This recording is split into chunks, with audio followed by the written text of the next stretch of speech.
Alright, if you're old like me, tired like me, have back problems and neck problems, and want to ride a bike but can't get on a racing style bike, here's some mods that I've done to my city bike to make it more comfortable. We'll get some close-ups here after I point out the basics. So your tires are important. A lot of bikes come with not tires because they think that that's what people want, but if you're never going to ride on the dirt, these are Schwalbe Big Apple tires here that are smooth, and they're fat and balloony, so they absorb shock and they roll smooth, so you don't get that constant bumpity bump that you would get from a mountain bike bumpy tire. I love these bar ends. You can get these mountain bike bar ends that raise your handlebars up higher, and so when you're just cruising along, instead of having your hands down here, this gives you a few more inches of ability to sit up.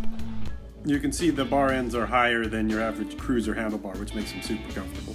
Some people like a big, fat, comfortable, squishy saddle. I like this one that's fairly hard, but it's got the groove in the middle and it's got the bumps, and you can feel your butt bones on there and your prostate's floating in the air, feeling happy. Of course, you want to carry some tools.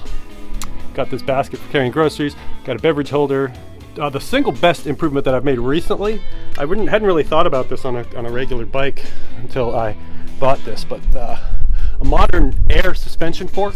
So this is a RockShox Recon Silver mountain bike fork, and it's an air fork, so rather than metal springs, it's got air in it, and I have it set to the squishiest setting, so you just kind of float along, and all the shocks that used to come up through the ground into my hands when I'd hit bumps are gone. It just kind of bounces along, and that just generally helps you relax your arms and shoulders and really get into the mellow mood and be able to protect your neck and protect your body from shocks.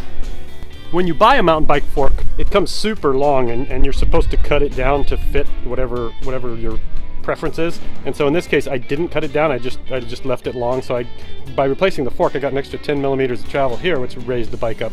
And then I also got a little extra here, taller than the old fork. I put some spacers in. So I'm sitting super high and put my hands up there, and I'm pretty much sitting straight up and down, which is much better than being all hunched over for my neck and my shoulders. Other good ideas, of course, I carry a toolkit, and then got my reflectors, got a tire pump here under the seat. If I have a flat, the tire pump is there, nobody knows it's there, so it won't get stolen. And this bike folds in half if I want to take it somewhere.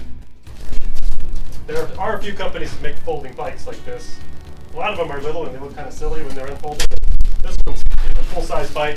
You fold it in half, made by Dayhan. I'll put a link in the description. This is called the Jack, made by Dayhan. This one was $400. I saw one at Big Five for $200 that folds in half. So it's not a lot of money to get a folding bike. You just have to know where to shop. So if you're old and tired, don't quit riding your bike. Just change your bike to fit your body and keep on riding. Go out, have a good time, have some pancakes, and enjoy your life.